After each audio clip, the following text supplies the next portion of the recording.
Good evening, everybody, and welcome to the second day of the 10th Siege, Siege 2016.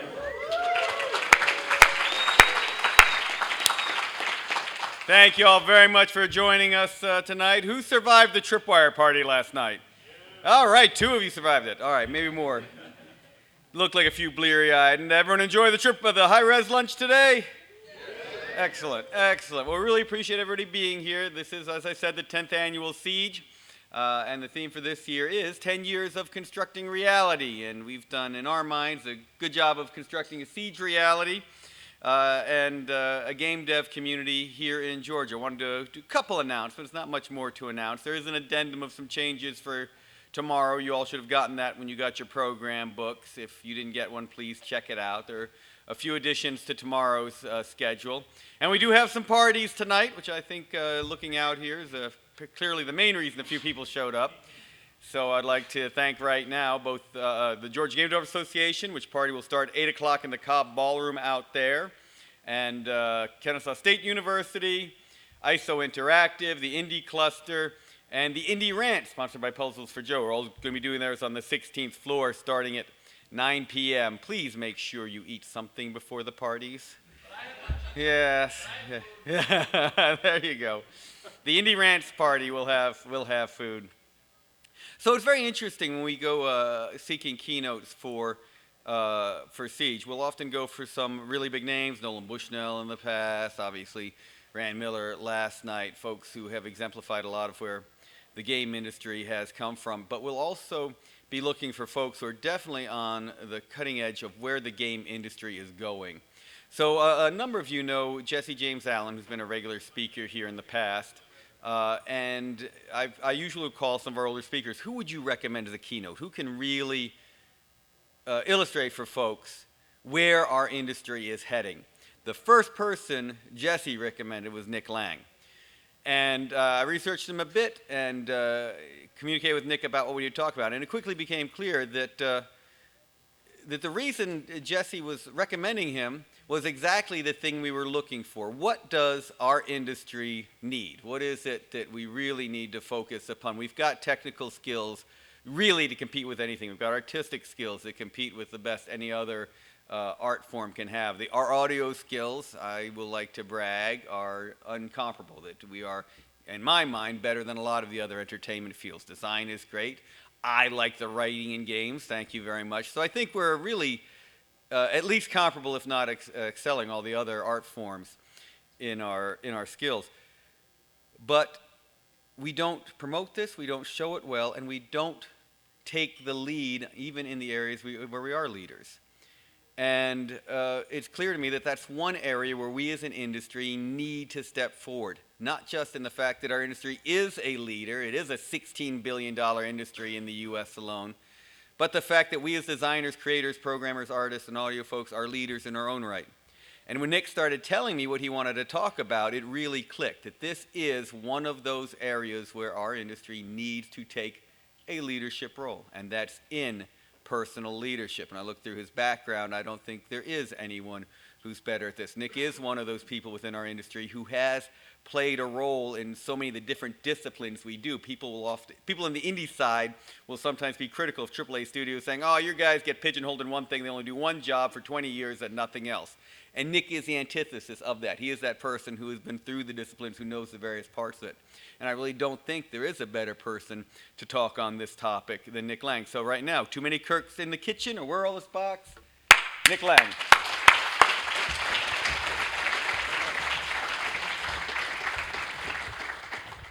Wow, that was great. I didn't realize that Jesse liked me so much. Yeah, that's going to be a lot to live up to, so I want to make sure everybody lowers your standards right now. Just a guy making video games for a while, a little bit longer than most people in this room. Here's a good question. How many students?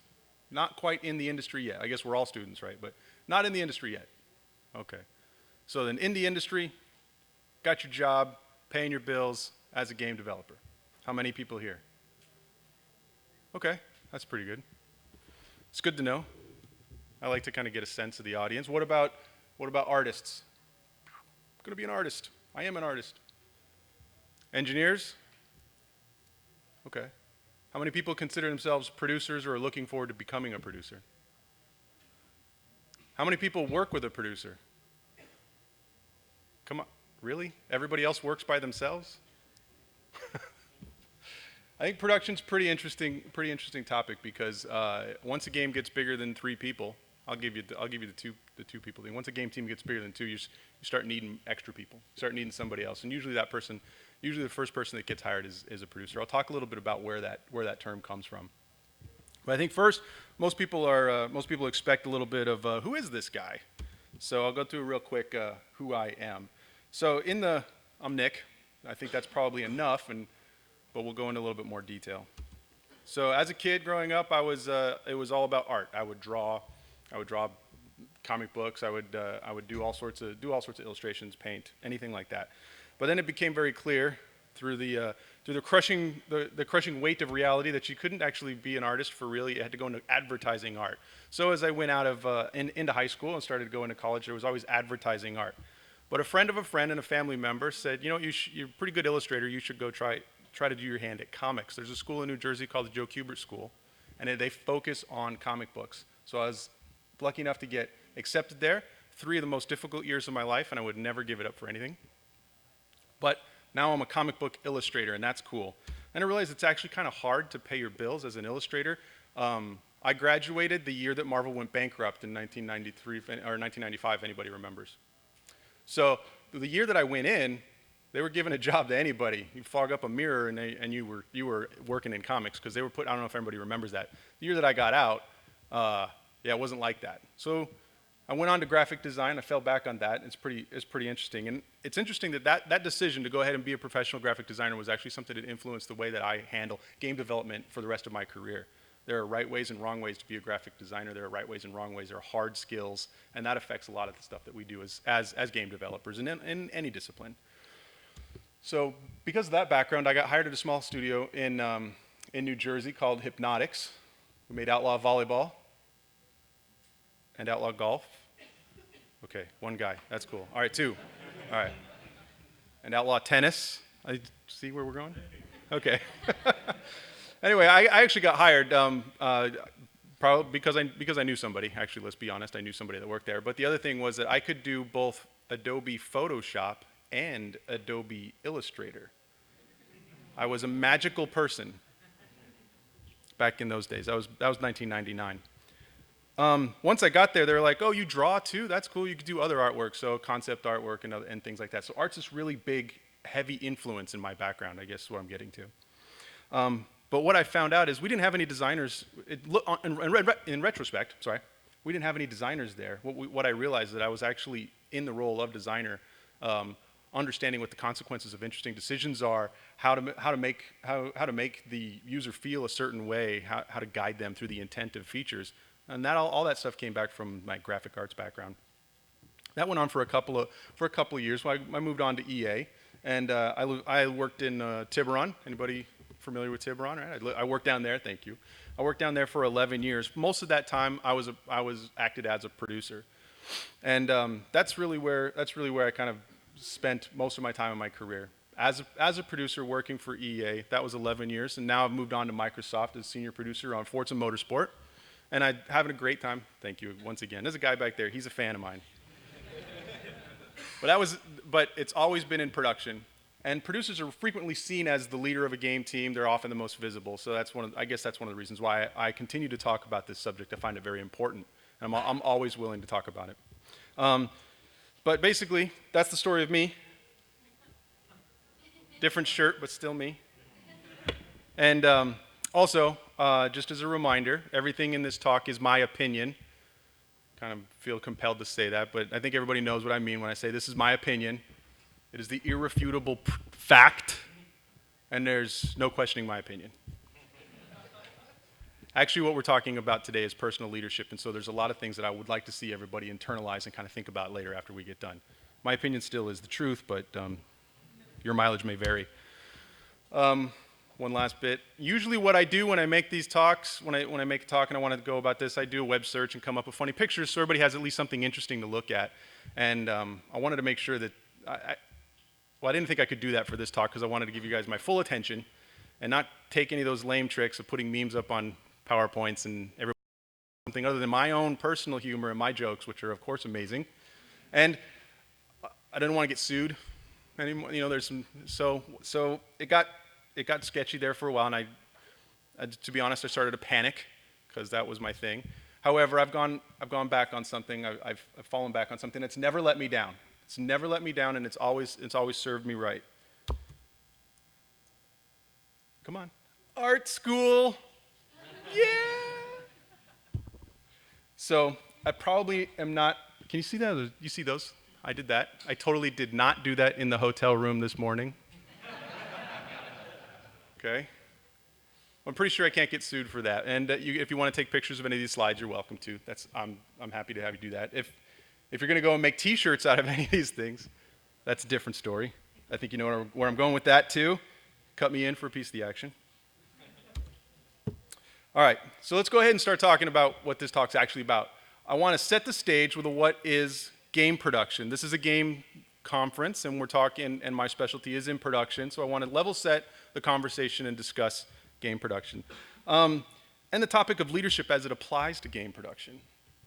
So what I wanted to do, I'll spend the next 3 slides going over an hour-long talk from GDC Europe, for those of you that didn't fly to Cologne to see my last presentation. And we'll go through it really quickly. So production actually has its roots in music production. So when EA was young and they were getting started, they realized that they had designers and engineers and artists, but they needed that centralized person that acts as currently the model was music production, that centralized balance point of creation, the one that supports those tensions. Film producers tend to be more money and schedule, and that is, much to my dismay, the way that the games industry is going, where if you apply to a game job early on, you're probably going to be relied upon to be more of a schedule person, more of a product manager, scrum master, that kind of stuff, than you are to be a centralized point. That's okay, I guess so, but eventually what happens is you kind of grow into this role, you need to always keep the other disciplines in mind. This person understands all these disciplines, they don't do them, but they support the tension, they break the ties. They are essentially the standard bearer, right? They're not necessarily the creator, but they do carry the vision. They don't necessarily start the fire, but they stoke it and they keep it going. These people, they facilitate and they support, they unblock, all these things that you hear about great producers doing, that is true. They're clarifying messages, they're influencing people, they're aligning different disciplines so that we can all meet the same goal. This alignment goes up to the brass, down to the people on the floor, down to the boots on the ground, in the trenches doing the work. It also goes across to other stakeholders, people that don't normally part of the game development process, the people that kind of come in at the end or early on. Because of this, they're frequently establishing the goals and setting the standards. One of the things that you are as a producer, you are this communication hub. It is important to have that competency in each discipline so that you can have that communication. That trust builds through that communication. You also need to understand that you're surrounded by experts. It's a humbling job where you are that person where communication flows through, but you are surrounded by the experts. You need to always be able to trust their expertise. I guess it's easy. An easy story is when I worked on EA Sports MMA, I wasn't the creative director or driving marketing, but when somebody from another discipline, say an engineer, needed a little bit clarity on the design and he didn't necessarily have a direct line to the creative director, they would come through me expecting that I could be able to speak to those needs, those key points, in the language that could be understood across discipline. It was truly valuable, and was listed as definitely was one of my favorite teams to work for because that communication thread was so clear. So let's talk about personal leadership.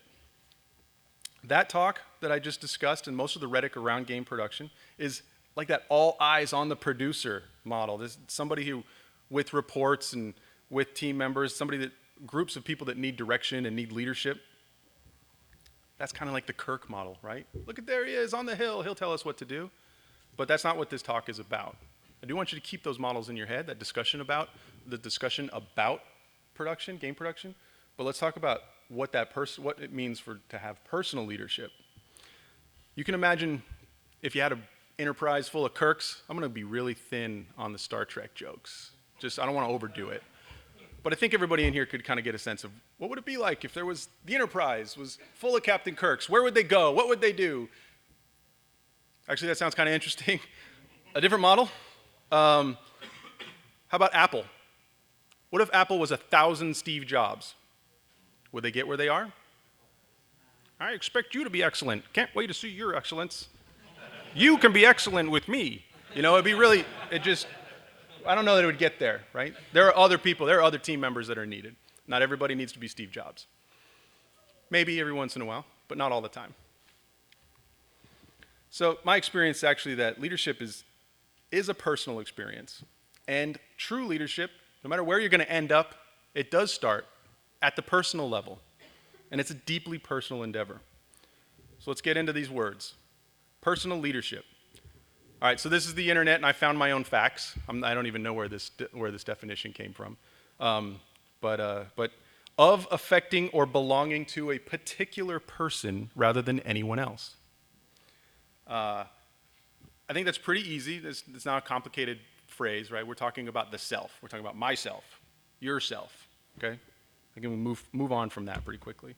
Leadership, I just picked one that I liked. I think this one came from Wikipedia, the true source of truth. A process of social influence in which a person can enlist the aid and support of others in the accomplishment of a common task. By the way, anybody that does these presentations like this, don't read your own slides. It's bad practice. Thank you. Wait a minute.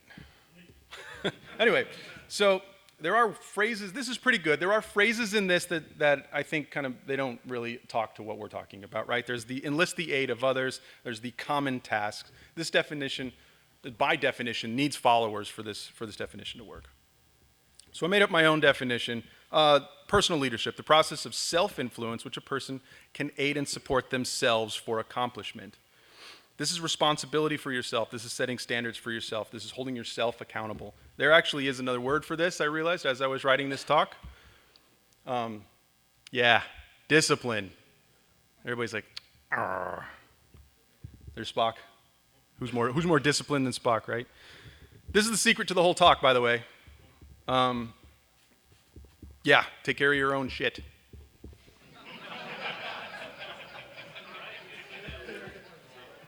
Free to go. I don't want to take up too much time. I should probably put do chores, eat your vegetables, call your mom. I guess if we're talking about games, right? There are things that you're supposed to do. Don't break the bill. Come to work on time. Play well with others. Take notes at meetings. Follow up. All that stuff's pretty easy. Pretty easy to get. I guess what we should do is we should kind of break up that nuance a little bit. What makes personal leadership interesting is that the word leadership is in there. I think we should consider some of those more forward-thinking components of what leadership means. The visionary components. Basically, when we're just talking about the self, the components of leadership still matter. And I think what we should probably talk about is what is leadership. We'll start at the very beginning. Put some nuance on it. People paid money for this talk. Right? Everybody had got those badges on. You're like, come on. Anyway, like I said, personal is pretty easy to get. The word personal is pretty easy to get. I don't have to unpack that for you, right, the self. Leadership has a connotation as it relates to followers, and I don't think that's necessary, and we're gonna go ahead and go there. We're gonna talk about those differences. So when we're talking about leaderships, libraries of books have been written on this subject, and some of it's interesting and some of it's dreck. I'm gonna walk you through a couple of vignettes of things that leadership authors and leadership thinkers have applied to what this is. These studies and these paradigms. I'm going to talk about some of the ways I've seen them relate to game development and the job that we take on when we do this. I encourage you guys to listen, take notes, take what's important, take what means something to you. The rest, we are talking about personal self, components. It's up to you. I'll put some names of some authors up there. I'll share out the deck to anybody that wants it. Hopefully you can kind of go back and there'll be some books that you can read, some homework. Oh no, not homework. All the students in here are like, I got enough of that. This talk is lame. Anyway, we'll keep going. Let's start with the big one. Emotional intelligence. Everybody familiar with the term emotional intelligence or EQ? Some hands out there. If you've ever been a manager, you've probably heard EQ as you need more EQ, you need EQ. This comes from Daniel Goleman. There's sad Spock because how could he have emotional intelligence? Yeah. So, well, he is half human. Thank you. I got to change the whole thing now. So Goleman uses this extensively throughout his writings and throughout his consulting. And the whole thing is that it's based on his point is that the non-cognitive skills, the soft skills, are actually more important than the hard skills. Hard skill or a technical skill being, I'm good at math or I understand this particular process, that doesn't necessarily make you a great leader. And he calls them traits. I like to discuss them as virtues because a virtue is a good thing that you do as a regular behavior, right? Patience is a virtue, everybody hears that. But if I'm only patient for 10 seconds, does that work? Like, that doesn't really work, right? It's a frequent, reoccurring, regular behavior. So, first one is self-awareness. Know your strengths, know your weaknesses. Play to your strengths. Go ahead and understand how to work around your weaknesses. His whole point is don't try and fix your weaknesses. It's going to take too much effort to fix your weakness. Know your strength, and go ahead and acknowledge your weakness and find a way to work around it. Find a partner. Don't stress up because you're going to be successful based on your strengths. It's interesting that people that have a lot of self-awareness, they're not critical on themselves. They're also not critical on other people. Second is self-regulation. There's discipline. Oh no, there's that word again. It's still important. I think you're going to see a couple of common themes through these slides. I hope that you pick up on it. I'll try not to kind of hit it too hard with my ham-fisted subtext. But this discipline is controlling your own impulses, having integrity. These people that have strong self-regulation are actually methodical and reasonable. They don't necessarily fly off the handle or panic. What's interesting about this self-regulation trait, this self-regulation virtue, is that they're ready for change management. They don't panic when something is different from what they're used to because they can regulate themselves and they don't freak out. So there's motivation. This is achieving for the sake of achieving. This is important too, right? These people, everybody knows the person that loves work and they just can't wait to get to work, solve those problems. Sometimes you kind of got to fake it. You got to fake it to make it sometimes. But that is important because eventually you'll end up having that sort of positivity. That's poise. Sometimes it's actually get a nice haircut. Anyway, there's also empathy. We talk about understanding others and their emotions. People know that feelings matter. People with empathy know that feelings matter. They know that this is important. They know, and one of the responsibilities is having some sort of alignment and working with each other. It's also interesting that people strong in empathy will also be really strong with cross-cultural diversity because they understand that the feelings that impact those issues, and they can adjust to the change really quickly.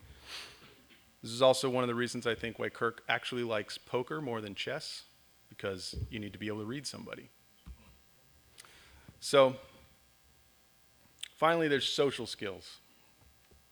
This is about building rapport with people, persuasion. This is about influence.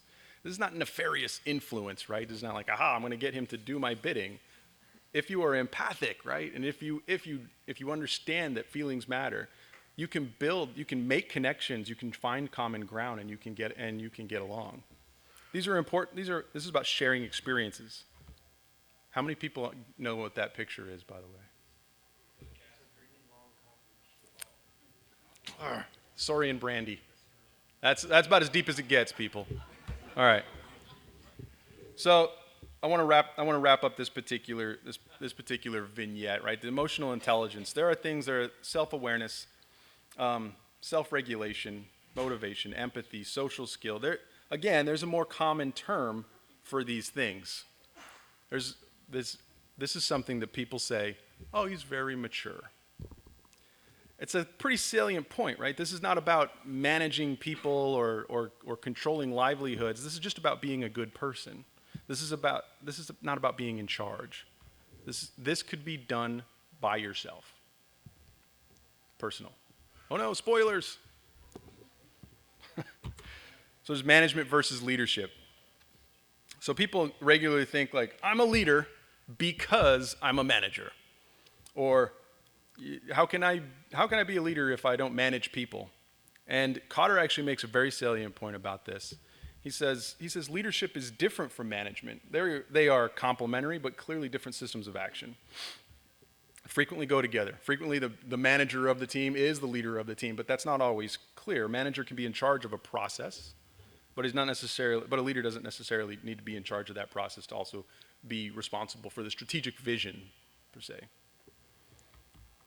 So, where management is about coping with complexity and applying the process to predictability, is building and maintaining structures.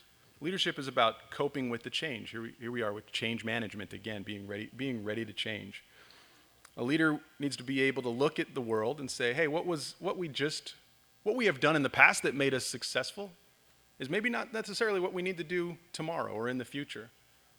This is where the leader kind of gets that long view and decides, there's something to be learned here from the failures of the future, the risks of the future and the failures of the past.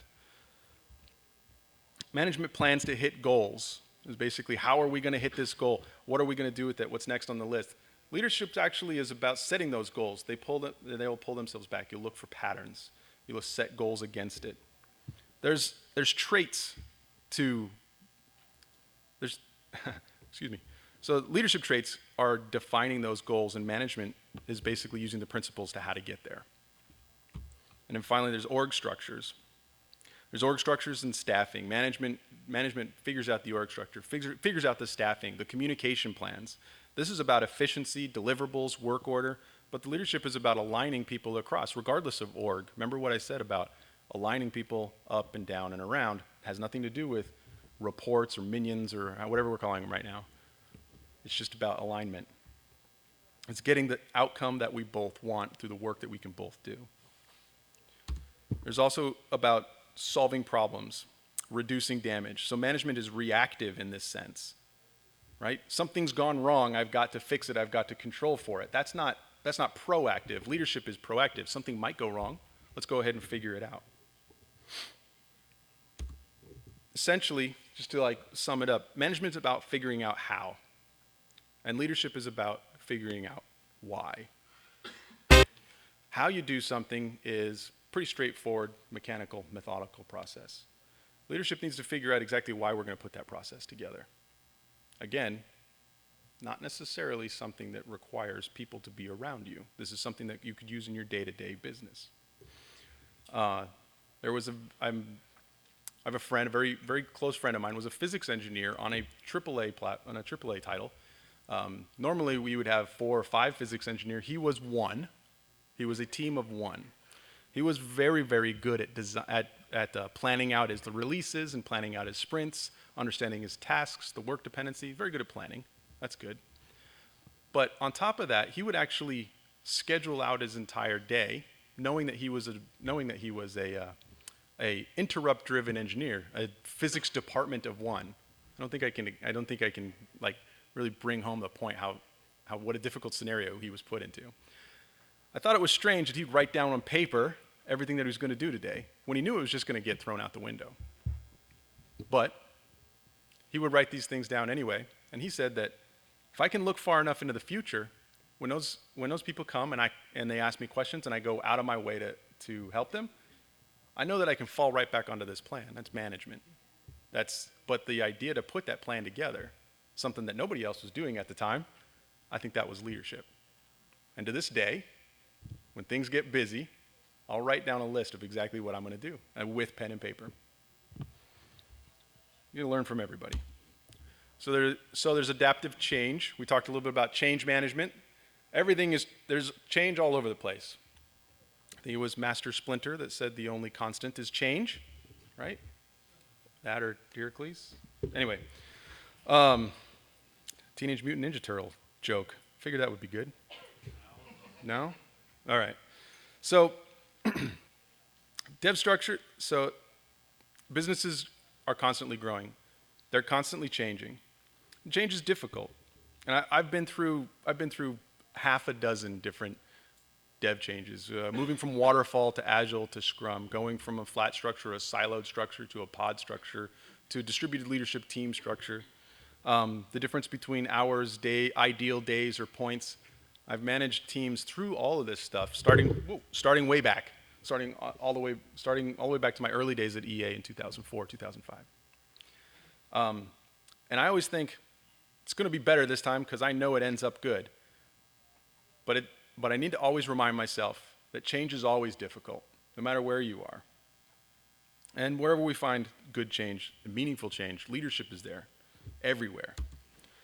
So change comes from all sides. Anything can happen at any time. A person in an individual discipline goes in and looks at something very clearly and understands that very specific discipline. But a leader needs to say, okay, well, what just happened, and what's going to happen in the future? There are retrospectives are very helpful with this. Everybody do retrospectives. You have a little sprint, or you get through to a milestone. And you say, all right, let's see how it went. I remember having those when we first, somebody read a book and it's like, all right, we need to have retrospectives. Cool. We'll have retrospectives, and they'll be like little parties where we celebrate everything. So 3 months goes by. The first month, we were supposed to have some technology. Actually, it was dynamic clothing in this case. 3 months goes by, and that dynamic clothing had never quite made it, but we were having some good retrospective parties where we were just backslapping and having a great time. Finally, in a room, at least this size, somebody says, I don't remember who it was, it's been 3 months, what about those shorts? And we had to get serious with each other. Like, hey, that thing, that's really important. So we were already going through a change, and we just had thought we got used to it because we were doing so well. But it just took one little bit of perspective, and I honestly can't remember who it was, to change everything again. But we were ready to do it, and it needed to be done. Being able to deliver on time and meet your commitments is huge. Entire game teams make huge decisions based on livelihood, or that affect livelihoods. Basically, on the fundamental word of an engineer that says, yeah, I can totally do that by Thursday. Okay, that feature's in. So it's okay, you can say that. But you need to meet those commitments, otherwise you got to turn yourself around and basically start adapting, taking on adaptive work, change management. One of the things Carter refers to is getting the perspective. He calls it getting up on the balcony. I say the bridge. The idea is that you're looking for patterns. You need some perspective as a leader to look for patterns, identify future risks. These retrospectives are great, like I just said. Surveys, anonymous surveys with your team. It's difficult if there's only 2 or 3 of you.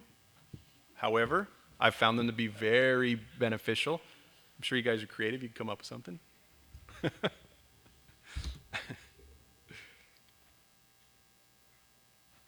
Also, there's the idea of regulate. I've spent a little bit of time talking about how difficult change is and how stressful it is. Never forget that change is hard and stressful. It's always necessary, but you don't want to shortchange the effect that it has. You want to regulate this distress. You're using that poise and that optimism. You have that discipline to show up, and there's that word, discipline again. Show up, love work, do your best. Show confidence, but use that empathy as well to know when you're pushing just a little bit too far. You're supporting and encouraging. You're not trying to break anybody down or yourself. Oh no, spoilers.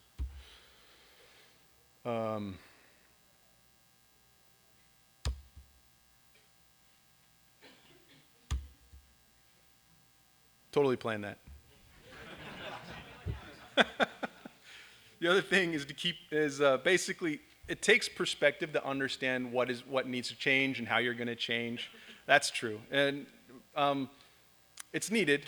But change doesn't happen at that level. You go out for a walk, you get a sense of perspective, you get a sense of space, but you still have to go back and change the way you work if it needs to be changed. So get yourself involved. And this is about getting involved. This change happens in the trenches.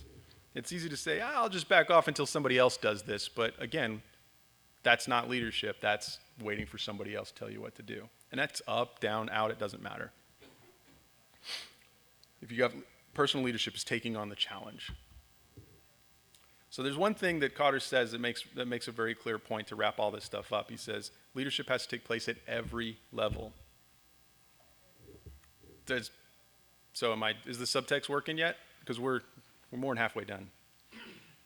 Right? Every level. Leadership has to take place at every level. So sometimes people think, I'll just wait till I'm in charge and then I'll change everything. Doesn't work that way.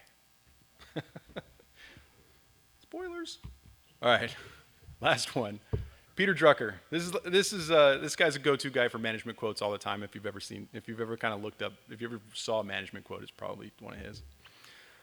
He usually deals at this highest level, this executive level. He talks about the efficacy for the team and how executives manage their teams.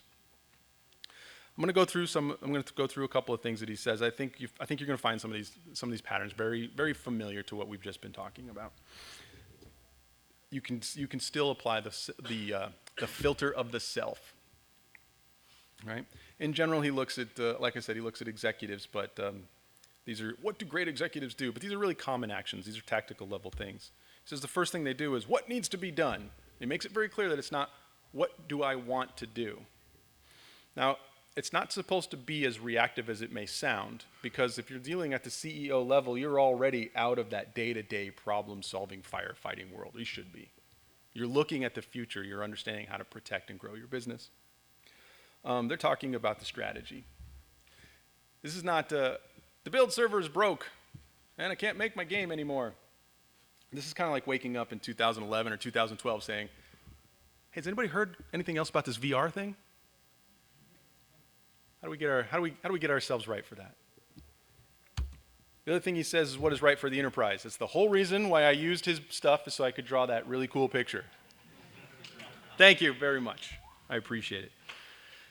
Yeah, really what he's talking about is the organization is bigger than yourself, the company, the game. Put this thing first. Put this item first. Recognize that you're part of something bigger than yourself. And you can recognize that, or you can try and make something bigger than yourself. But it starts at the personal level. The last thing is, or second to last thing, should look at my notes, is developing the action plans. Okay? So every time I talk about developing plans and action plans, these are like three of my favorite guys in the world. I'm not kidding about the Napoleon. My first report in elementary school was on, my first history report was on Napoleon. I think it was like 5th or 6th grade. I would take that thing out, dust it off, add a couple more lines, and hand that thing in until I was in 12th grade. I know what you're all thinking. You're like, why didn't you tell me 10 years ago? Anyway, but Napoleon's got is attributed a quote to him that says, no successful battle ever followed its plan.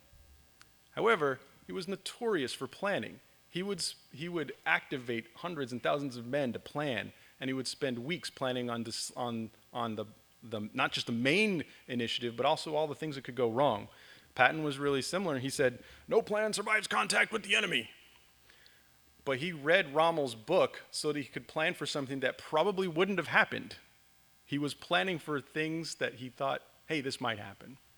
And of course, there's Mike Tyson that says, everyone has a plan until you get punched in the face. But his plan was to punch people in the face. It worked pretty well for him, I think. Anyway, I kind of told you the story about the physics engineer. I think that's relevant here as well. Right? He would plan extensively, day to day, tactically, but he'd also reach really far out into the future. So the other thing it talks about is responsibility. This is taking responsibility for decisions. This decision needs to be made, and I will make it. And I will be responsible for telling everybody that I've made that. I think if you've ever worked in a group of 3 or 4 people, you've heard, oh, wait, is that what we're doing now? Well, I made that decision yesterday. Didn't you read my email? Right? This is communicating out these decisions, taking responsibility for the decisions and then communicating the decisions. It's not just an easy one and done thing. Often this is a shoe leather, kind of walk around, introduce yourself to people, make sure everybody knows what that message is. It's just one method of communication never works. This one I think I find really, really valuable is that leaders think about opportunities, not problems. We talked about how problems are reactions to current problems. We focus focus on opportunities rather than problems. I shouldn't have wrote this just a couple hours ago. I should have probably figured it out. Anyway, management versus leadership. We talked about how problems are the consequences of the past, and then how you're firefighting problems. You're containing damage. You're not necessarily growing the business. And opportunities are the chances of the future. Right? I don't think I can. I want to make sure this point's really clear. Solving problems doesn't really produce results. It just reduces damage. By looking for opportunities, and you identify future risks, you can start to work out mitigation plans, and then you can find opportunities for growth. And then that leads to change. All this stuff is landing, right? We're starting to see a couple of threads here. So let's go ahead and talk about what did we learn. This is the wrap up. Thanks for being with me, sticking it out. All right? So let's go real quick. Game producers, highly visible, right? You're the hand to shake and the throat to choke. I know, I just learned that when I got to Microsoft. But you are the source of truth, right? You're surrounded by experts. You're competent, but you're surrounded by experts and you trust them. You need to make them better every day. You're a force multiplier. I'm protecting an engineer. I'm protecting you from unnecessary communication, interruptions. I think everybody understood and kind of maybe read the papers on how long an interruption actually takes. Right? A producer's actually one of his first responsibilities is to control that distraction for the people that haven't already been able to control it for themselves. When I started video games, there was no Facebook and no iPhone. Made like 1,000 games a year.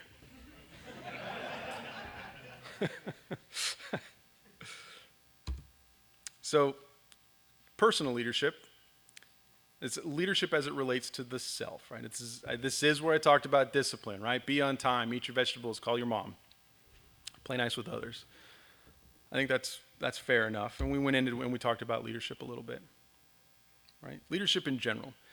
Now, none of the prior items that I talked about before had anything about controlling groups, controlling livelihoods, having minions, reports. Everything that I went over. I mean, people took pictures, people took notes. I'll make this available. Trust me. Go back and look. All of that stuff, even though it was about leadership, none of it was talking about actually controlling reports. These leadership tidbits, the stuff that I talked about in those vignettes, they can be done anywhere. I want to make that point really clear. They can be done anywhere. The vacuum of space, you would still have that personal discipline. Or a cubicle. It's a lot like the vacuum of space, but it's a little different. So when we talk about what we learned, we talked about supporting yourself, supporting change. Talk about supporting the org, right? Supporting the boss, supporting your reports. What? We didn't talk about that at all. Twist ending. Aren't you glad you didn't leave in the beginning? You're like, oh, I didn't even see that coming. Dun, dun, dun. Anyway, all I talk about the self and the internalizing the virtues of leadership, yes, but in the end, it doesn't matter because there's always a boss and a report scenario. Everybody's got bosses, everybody's got you may not necessarily have reports now, but it's highly likely you will in the future. And it's 100% likely you will operate as a report.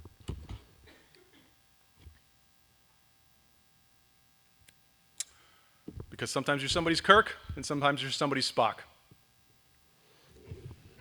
When you're Kirk, you're looking out for the team, right? You're everybody's leader. But when you're Spock, you're looking out for Kirk. This is it. This is the end of the Star Trek references. Smart. Anyway, all the stuff that we talked about still applies to both. You follow through with personal leadership yourself, and you'll be the best damn Spock in the galaxy. And you can expect the same thing from your Kirk, because actually all the Spocks will be expecting it from you. personal leadership, discipline. Thank you very much.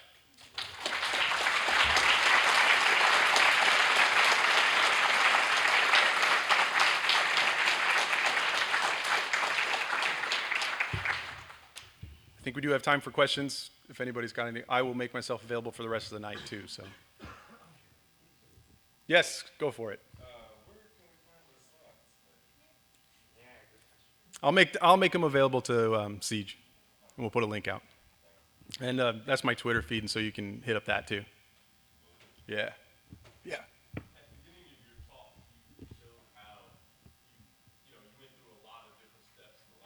Right. I left out football, wrestling, and a short boxing career. I got a question for you. How did you know when it was time to move on to the next thing? That's a great question. I knew it was time to move on when I looked around and I had moved on. So I can tell a story about when I realized I wasn't an artist anymore. I mean, I still draw. I've got two daughters, and that is my art degree is money well spent. I draw stuff for them all the time. But there was certainly a moment where I was more designer and producer, and I didn't do any more of that art. And I remember I was trying to force myself back into it. I'm like, oh well, I can take on. We were actually doing the 2D sprite game. Does anybody do 2D? No, just kidding. Thank you. I kind of get myself back into it, but the commitment that I needed to make to get that thing done was impossible for me to meet because my time was taken up doing something else. And I should have known way before that. I should have drawn the line and said, I can no longer expect myself to be an artist. I just have to move on. There are other times, probably not from my own experience, but there are other times when people say, I'm done with this job, I'm going to the next one, I'm looking for opportunities. I don't know what makes that happen. I just kind of always went with the flow and did whatever needed to be done next. Yes? I've got one more quote. I think we've got a microphone, so we can record you forever. I've got one more quote to add to your list. I think it was Eisenhower who said that in battle, plans are useless, but planning is indispensable. Yes, I think I've heard that. That's a good one. Yeah. But I was going to ask you, I'm sure there are times when you've been a producer and you haven't quite known how much time needs to be dedicated to a task, or you don't know enough about maybe the programming side or the music side. What is your method about researching those or going and asking to determine that? You mean as if an engineer comes to me and says, oh, it's going to be 2 weeks of work, and then I would need to verify that? Or it's my responsibility to decide how long something is? Yeah, kind of Okay. solving. If somebody, if an engineer came to you with a problem, and it was like an engineering problem, and you didn't know, Yeah. what's your method? Do you ask them, or do you research it, or? So my method is always to trust the expert who is going to do the work to tell me how long something's going to take. Now, frequently what you get is, I don't know how long it's going to take until I know how long it's going to take. And that's a terrible answer, and never accept it. We break it up into phases. Okay, well, what do you need to learn to know how long this is going to take? And let's go ahead and sometimes it's, I need to read a book or find a white paper. Sometimes it's, I need to just noodle around with it for a couple of days. Okay, we'll talk in a couple of days and find out, and then we'll go ahead and identify. There are ways to get around, there are ways to kind of work through that process rather than just wide open. And you don't ever want to do anything that's wide open, especially when there are other people depending on that work. Anybody else? Here we go. Right up here up front. So in a leadership position, how do you deal with setbacks and things that unexpectedly happen? I know we talked about the change and how you do that, but how do you personally, do you ask how long it's going to take, or how do you go about solving those problems? So that's a really good question too, because that's a big part of my job is keeping track of things as they progress and understanding the status of everything. There's a nice feedback loop where I work. every once in a while, just something happens, right? And it's going to happen all the time. Technology fails, somebody gets sick. There's all sorts of there's all sorts of things. So the most important thing is to stop for a minute and pause and say, okay, this didn't go the way we wanted it to. Or, better yet, it's not going the way we want it to. You kind of need to catch it a little bit early. That's why feedback loops and check-ins and status are so important. But you take a moment and you pause and you say, okay, let's understand the environment that made this thing fail. Let's understand what the environment that's challenging this thing right now, and then let's go ahead and figure out what are our levers to solve. So, I mean, a little bit of a cop-out saying find things that are going wrong rather than have went wrong, but the same principle applies. Pull yourself back, understand, ask all those questions like I did before. If something went wrong, it may be time for a change. So reassess, be honest with yourself and with each other, and then move forward with a new plan and take advantage of all the stuff I talked about before. Thank you. I know there is a couple more. There we go. Hi, Nick, that was a great talk. I'm thank just you. curious, a couple of things. Could you comment, you don't have an MBA, I take it? I have an art degree. Okay, okay. Let me ask you this. I mean, from my perspective, you're a fairly young man, and I'm curious how you came about your leadership skills. A couple of things, like philosophically, acquired, innate, along the way, you quoted some books here, or cited some books Right. here. I mean, you've been reading, studying, Yeah. doing, learning, I take it? Yeah. Boy, that's a great question too. I would not be so bold as to say it's innate, because I don't know that I have intrinsically the desire to be a leadership expert. And I don't think I'm a leadership expert. I think I'm a leadership student. And that's probably explains why I read those books and everything. I will say, I didn't talk about it. I think I mentioned it before, that I had a lot of experience in organized sports. And there's a clear hierarchy in organized sports. And being a person in charge comes with responsibilities, but it becomes very clear. You don't necessarily have to be the best football player to be the captain of the football team. So those experiences actually led me to go into college and lead some teams and lead some clubs, and just by virtue of wanting to get things done. And then the experience just kind of grew from there. Once I realized that it was a pattern, then I started reading books and things like that, thinking, well, I better not screw this up, you know? Nick, you look more like a guard than a quarterback, I gotta say. These days. I wanted to be a tight end, but I couldn't catch. There was another one right there in the middle. Was that somewhere? So democracies are great, but they're slow. Dictatorships are terrible, but they're quick, right? Yeah. So China gets to build buildings in 3 days, Right. where we have to go through all kinds of approval processes and all Right. that stuff. So let's say the dictatorship is Steve Jobs. Okay. All right. I don't have an example for a democracy as a CEO. No, it's a good point. I don't know if you have one. Give me one. But don't you need to kind of adjust your Steve Jobness Yeah. along the way, and then become a dictator at certain points, because the true. market's not going to wait for you to be democratic? Yeah. No, that's a really good point. I guess you've been through a couple of development cycles. Similar. So the concept that democracy is slow, but everybody gets a say, and dictatorship is quick, but terror, it makes people unhappy frequently. That actually applies really closely to some of the ways that I've seen games developed. Actually, in a positive sense, when you're in concept mode or pre-production mode, everybody's got an equal say. But as you get further and further along that schedule, and that due date becomes more and more real, and I mean, having worked for EA Sports for 11 years, like, we ship. That happens. Most of the time. Right? There is a crystallization or a hardening of the democracy to the Steve Jobs.